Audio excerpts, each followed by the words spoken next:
15. 간화 수행과 목조 수행. 화두를 알아차림 기준점으로 삼고 수행하는 것이 화두 수행이다.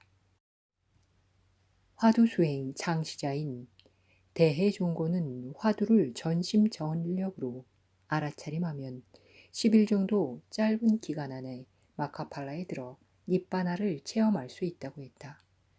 그래서 이 수행법을 경절문, 지름길이라고 한다.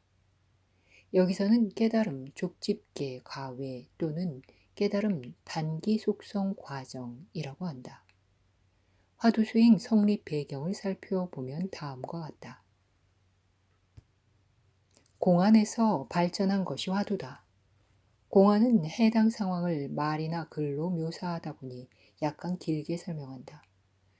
화두는 공안에 등장한 여러 단어 가운데 특정 단어 하나를 선택한 것이다. 공안은 문장이고 화두는 문장 가운데 등장한 단어 하나다. 그 단어를 알아차림 기준점으로 삼고 수행으로 응용한 것이 화두 수행이다. 공안에서 화두로 발전 과정은 인도에서 불교가 마하야나 대승부에서 만트라, 진언으로 전개하는 과정과 흡사하다.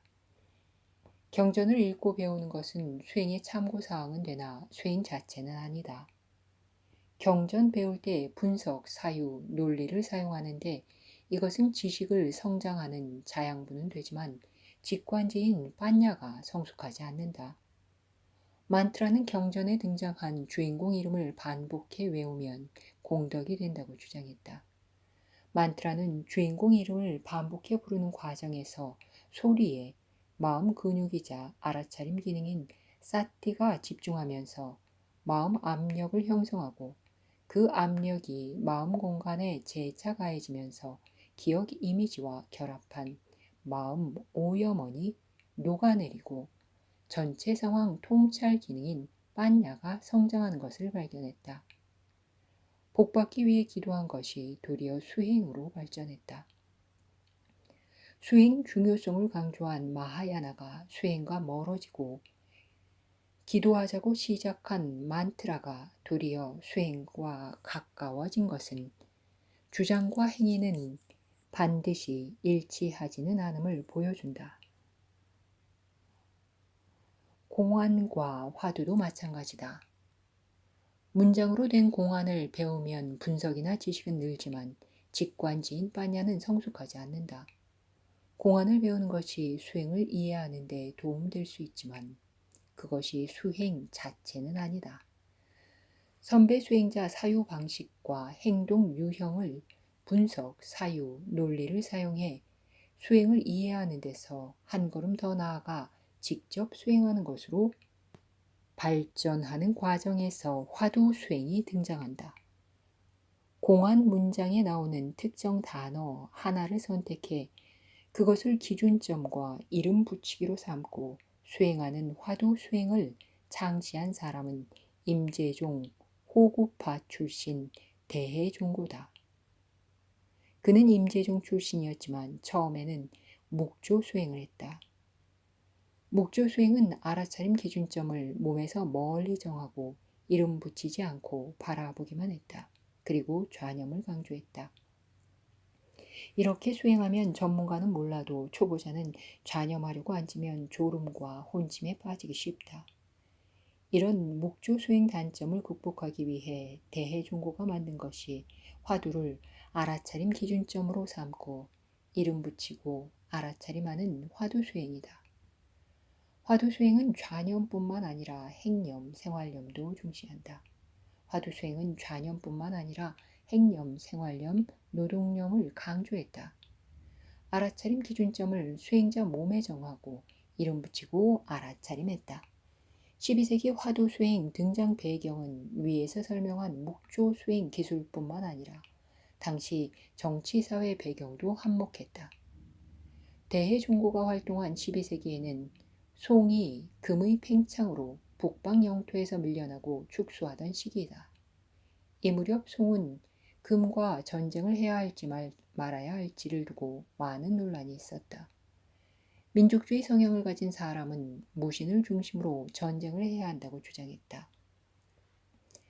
개방 사고를 가진 사람은 문신을 중심으로 금과 화친 맺고 평화롭게 공존해야 한다고 주장했다. 오랜 논쟁 결과 화친론자 주장이 주전론자를 누르고 채택됐지만 주전론자는 자기 주장을 굽히지 않았다. 국왕의 거듭된 경고에도 자기 주장을 철회하지 않자 그들은 결국 귀양갔다. 그 중심에 대해종고도 있었다. 대해종고를 따르는 사람은 무신이 많았고 그들은 대부분 민족주의 성향을 가졌다. 대해종고는 그들과 정치 운명을 함께할 수밖에 없었다. 대해종고 자신도 오랜 기간 귀양살이를 했다. 화친론자 가운데는 묵조수행을 하는 사람이 많았다. 이런 역사 배경이 훗날 묵조수행과 화두수행 사이 감정이 얽히는 한 요인으로 작용했다. 대해종고는 자기 제자인 문신이 행정 업무를 보거나 무신이 이동하면서 할 수 있는 수행 기술을 개발했는데 그것이 바로 화두수행이다.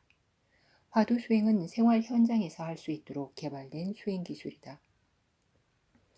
이것은 생활념에 기반둔 동념을 중시할 수밖에 없다.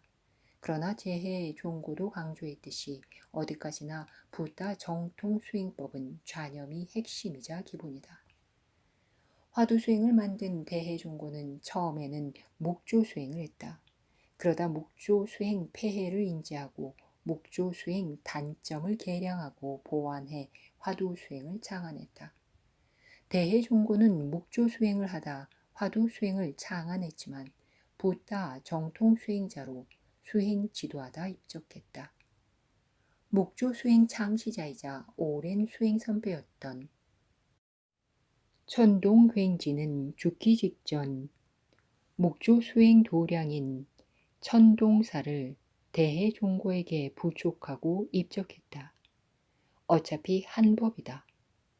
화두수행이나 묵조수행이나 큰 흐름에 차이 없다. 단지 잔기술에서 몇 가지 사소한 차이는 있다.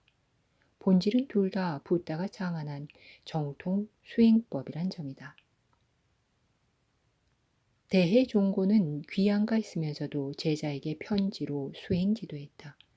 그 편지를 모아둔 것이 서장이다.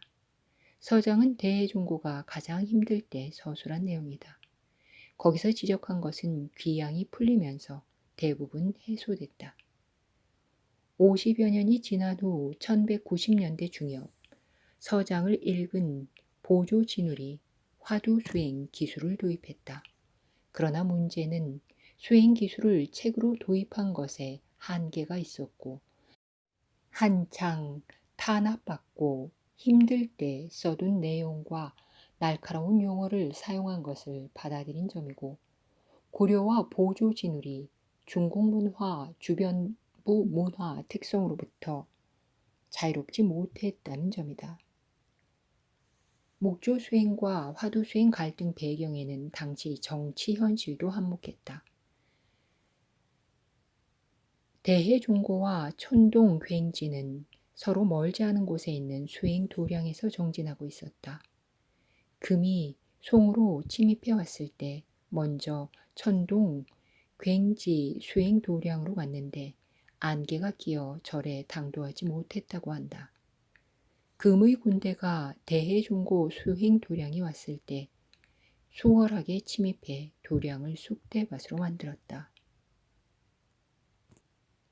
대해종고는 천동굉지가 멀지 않은 곳에 있으면서 도와주지 않았다는 서운한 마음을 가졌는데 이것이 묵조수행과 화두수행이 멀어지게 된 동기 가운데 하나다. 묵조수행과 화두수행은 수행 기술과 지향점에 큰 차이가 있는 것처럼 생각하지만 아무 차이가 없다. 만일 차이가 있다고 주장하는 사람은 수행을 모르는 사람으로 보아도 무방하다. 오늘날 한국 조계종 수행자는 이 둘 사이에 큰 차이가 있는 것처럼 생각하지만 정작 그들 사이는 사소한 한두 가지를 제외하고 아무런 문제도 없었다. 오늘날 한국 수행자가 이렇게 생각하는 저변에는 퇴웅성철이 한몫 거들기도 했다. 퇴웅성철은 도노돈수를 지향하는 화두 수행을 제외하곤 모두 사마외두라고 몰아붙였다. 이것은 전형적인 주변부 문화 관점이고 붓다 관점과도 맞지 않는 주장이다. 수행 기술이나 지향하는 것에 많은 차이가 있었다면 어떻게 서로 법을 전해받고 후임 수행 지도자로 추천하고 또 그것을 흔쾌히 받아들이겠는가? 새로운 수행 지도자가 기존 수행 기술과 큰 차이가 있다면 대중이 받아들이지 않았을 것이다. 상식선에서 접근하고 이해하면 답을 쉽게 찾을 수 있다.